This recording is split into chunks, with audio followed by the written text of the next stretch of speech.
Jesus was a rock star.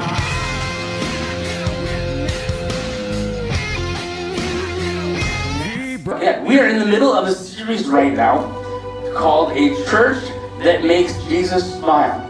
Now, as a church, the church is very simply, it is not a denomination, it is not a building. A church literally means that people that believe in Jesus got together and they have consistent fellowship together. So do you have to go to a church building to be a Christian? No. But I'm telling you, if you are not at least weekly, and actually if we look in the Bible, it was way more than weekly. That's not what I want to see happen. Okay, there we go.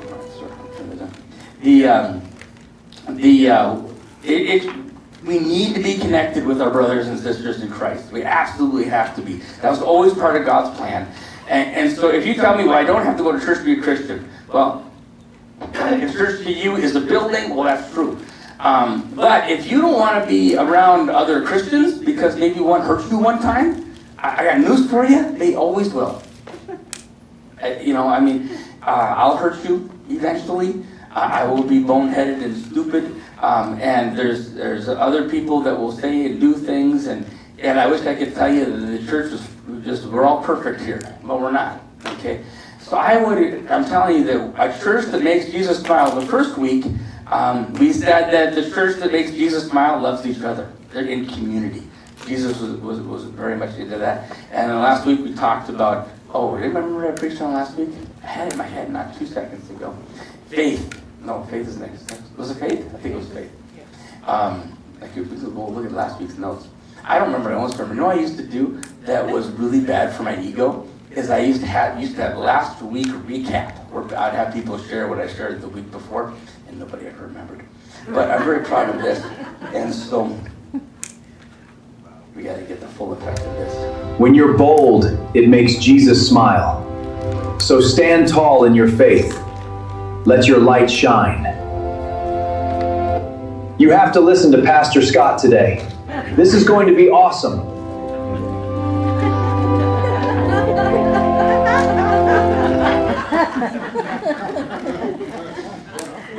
It's possible I got distracted a little when I was putting today's message together. And so, anyway, I thought that was fun. We're talking about boldness today. When you are bold, it makes Jesus smile. Now, a lot of you are bold people. I know you're bold people because I've seen your Facebook pages. Okay? It's crosswise of some of the people in my page, and I don't spend a lot of time on Facebook. It's just once in a while.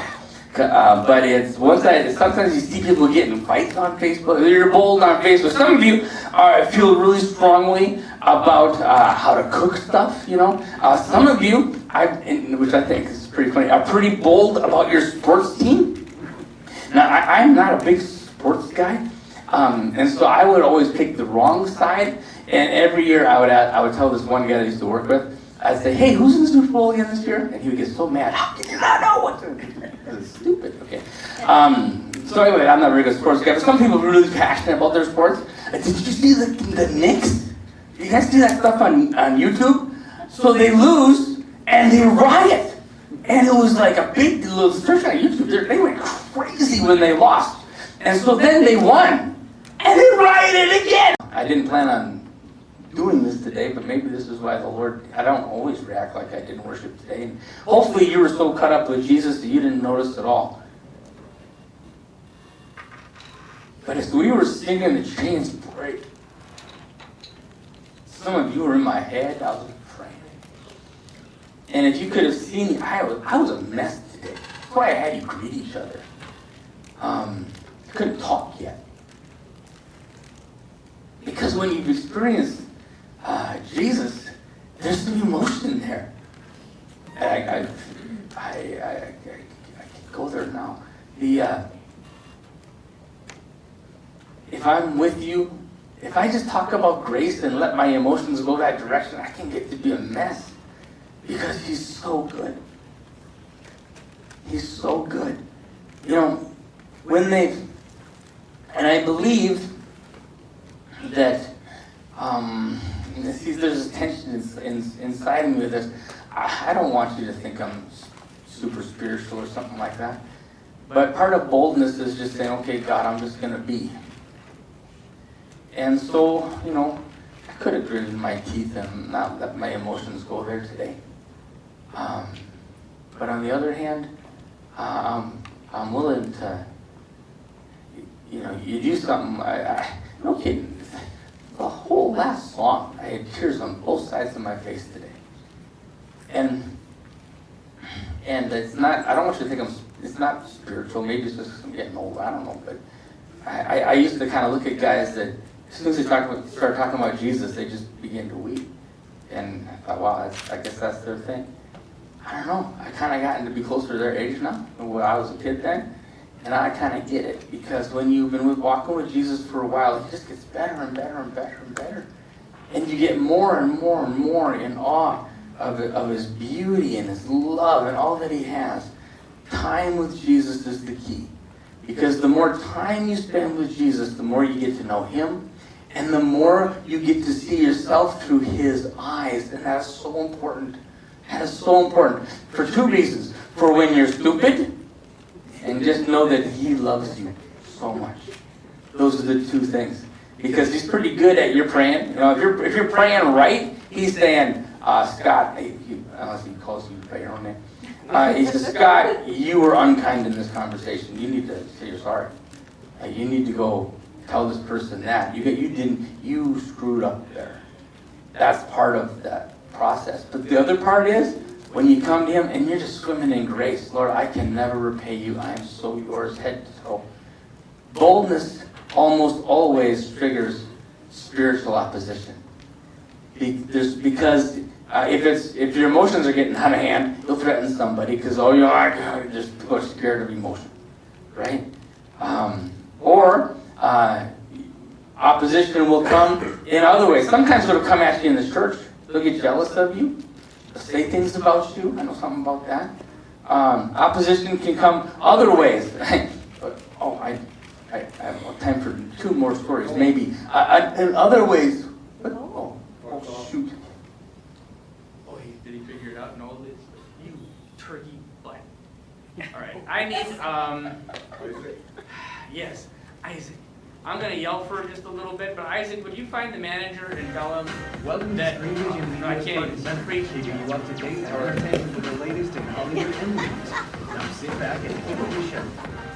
It hasn't happened for about a Stanley year. Q on note Okay? anytime during the show to play trivia. The games begin.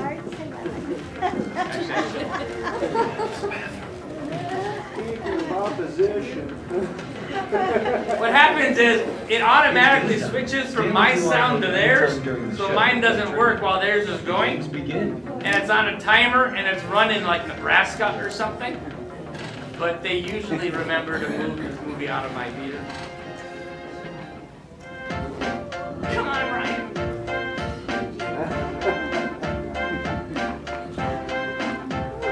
I can't even finish my story right now because I Now can't. testing your knowledge with Vulture's Cinematrix.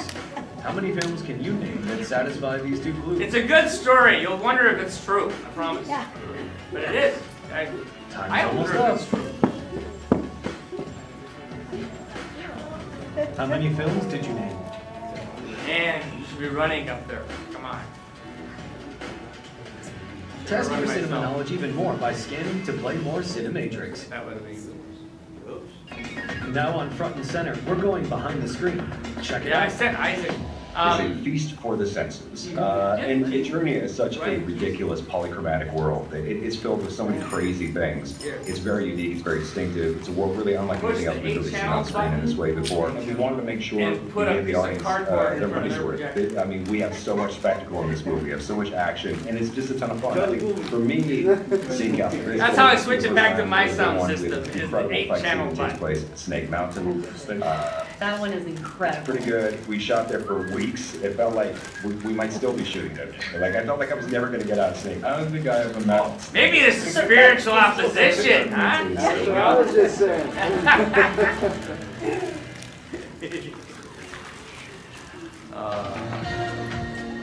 All should be right with the world in just a second. Well, my projector got turned off. I don't see mine on. Waiting for a special treat today? For 70 years, we've known that anything is possible. They turned mine off. That sucks. The moment we enter our happy place.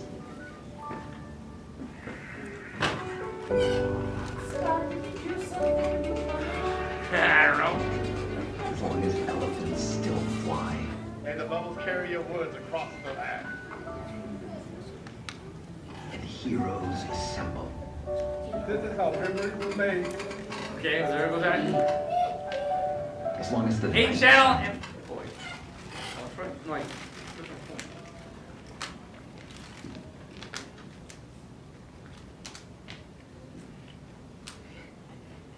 all right, you guys didn't know me. Right? Nope, it's back. It's back, Scott.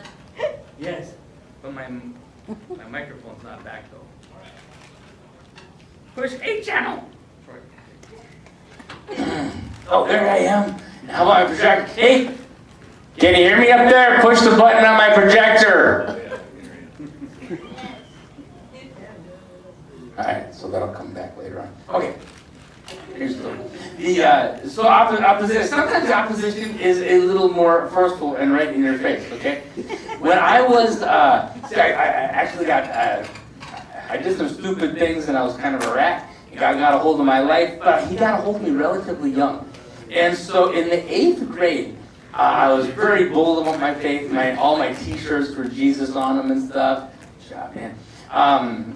The T-shirts were all about Jesus and things. I was really loud. I brought my Bible to school. People had my friends who I used to get in trouble with. They had given their life to the Lord. And so then there was a group, and I was in the 80s, right, late 80s, and they're trying to figure out my projector. It was the late 80s, and Satanism was totally like in the news and stuff. And so there's a group of Satanists. Now, I was in the 7th grade. They were in the 8th grade. Now, I know they weren't in the 9th grade because Agassiz Junior High School didn't go to 9th grade, all right? And they carried around that Levang or whatever, the satanic church guy's Bible around school and stuff. They said they sacrificed a cat, and I just said, bless you for that. No, I'm just kidding, Heather. But they started to threaten me, okay? And they started to threaten me. So one day they lit a Bible on fire in front of the school. Hey, Scott, look at this. And I said, that doesn't hurt me. It's the most forward button, and then it has to be plugged in. Okay. Can't you have your keys? I gave them to Troy, Oh, Troy. who's over there someplace. Uncle Troy. Yes. So, He's not in here. so we'll see. Anyways, and they were threatening me. And stuff. And so one day, I'm walking home from school, from Agassiz Junior High School, and one of the guys, his name was JR. And JR must have flunked like 10 times. He was huge, right? And he had gotten in a lot of trouble on school. Because I had multiple grades as well, but he had more than me. And I'm walking home from school, and he was one of them who had threatened me. So one day, he's riding his bike, and he hits me on his bike. And he wipes out, and I stood standing. So I was feeling pretty tough for a minute, right? I was like, oh, I'm a tough guy here. He comes up to me, he punches me in the face. That's the last thing I remember. I woke up later. I don't remember him beating me, but I knew that he did because at some point in what he did, he kicked me in the groin because I had never hurt so bad in my groin in my life. And so I walk home from school a couple steps at a time, and I'd have to stop and grit the pain. On the way, not all the way home. I think I could walk a little. So I walk into the house, and I don't know, we're a quarter mile from the school or something like that. Maybe half mile. But I walk into the house. My mom looks at me. What happened to you? Because I was all red and puffy and stuff. And I said nothing. You tell me what it is. I said, well, I got beat up. And she said, tell me. Oh, we're calling the school. She calls the school, and she gives some heck in there. Well, who was it? And I wouldn't tell them. Some kind of honor among thieves or something. I don't know. I wouldn't tell who did it, and actually because I did get to witness the JR because I wasn't his only problem. The rumor was he got kicked out of school for punching the shop teacher. Was the rumor. But a couple of days later, he comes up to me in the hall, and he says, "You didn't know you're okay." I got the Spirit of the Lord with him. He didn't get saved, okay, but other people did. So sometimes there is direct confrontation in your boldness, but usually it's more subtle than that. But all of it makes Jesus smile. I mean, All of it makes Jesus smile. You know how much fun I had as a teenager telling that story, and how, oh good, I think it's coming. And how good that made me. That was a good bragging point right there, right? Now, it's even hard to believe that. I promise you it happened. At least I remembered. Unless I had this incredibly vivid dream. And so, I don't know. But sometimes there is oppositions. 5:11, Galatians, dear brothers and sisters, if we were no longer preaching salvation through the cross, no one would be offended. You see, the cross offends. Now, I don't want to offend them with anything else but the cross. I want to be loved, I want to be gentle, I want to be convincing, I want to serve. But at the end of the day, when I talk to somebody about Jesus, I'm saying, you're a sinner and you're actually fundamentally evil. You're not okay. Nobody wants to hear they're not okay, but that is part of the gospel. You can't come to Jesus without repenting of your sin. That's part of the process. The cross, that's what's offensive about the cross.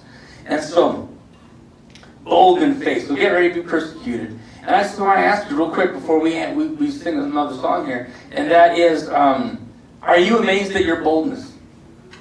Now, if you are not amazed at your boldness, the good news is I'm not going to tell you to be more bold. Because I don't know how to do that. I don't know how to grit my teeth and all of a sudden be bold. What I've tried, I come across as uncomfortable and insecure. Is how I come across when I grit my teeth and be bold. That is not the answer. Rather, the members of the council were amazed when they saw the boldness of Peter and John. Thank you, my friend. Look, it's all working. For they could see that they were ordinary men with no special training. They also recognized the men had been with Jesus. There is no shortcut to boldness. There's only being with Jesus. But you know what's good news about that? Is that everything is being with Jesus. How do I know that? Because Matthew chapter 6:33, I believe it is. Seek the kingdom of God above all else, and live righteously. He'll give you everything you need. All that you need is in Jesus. Your boldness is in Jesus. Your self-worth is in Jesus. Your financial wisdom is in Jesus. Your what to do next in your life is in Jesus. Everything is right there. But when it says with Jesus, you have to be with Jesus. Lip service doesn't count. Again, there is no hammer over your head. But it does break the heart of God, because when you are missing Him, it breaks His heart. He's not mad at you. He just wants you. He just loves you. So it's first that makes Jesus smile. And so we are going to sing at least one song. It's going to take us late. But did you read my screen at the beginning? I told you church would be till 15 after. That's so that you feel like you're getting out early when I go late. What I'm asking from you right now is, I don't want you to feel condemned because you haven't been bold. But what I do want you to do is that when we sing this song, lock eyes with Jesus. Whatever you got to do, now, there's no magic trick I can do. I cannot seek God for you. I wish I could. I wish I could shove it right in your face.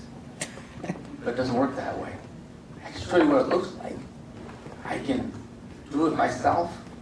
And I can try to create atmospheres that are conducive to pushing the world away for a minute. And that's what music does. It pushes the world away a little bit. And it gives us a spot that is conducive to get past ourselves and see Him. So if you would, stand up. Jesus was a rock star.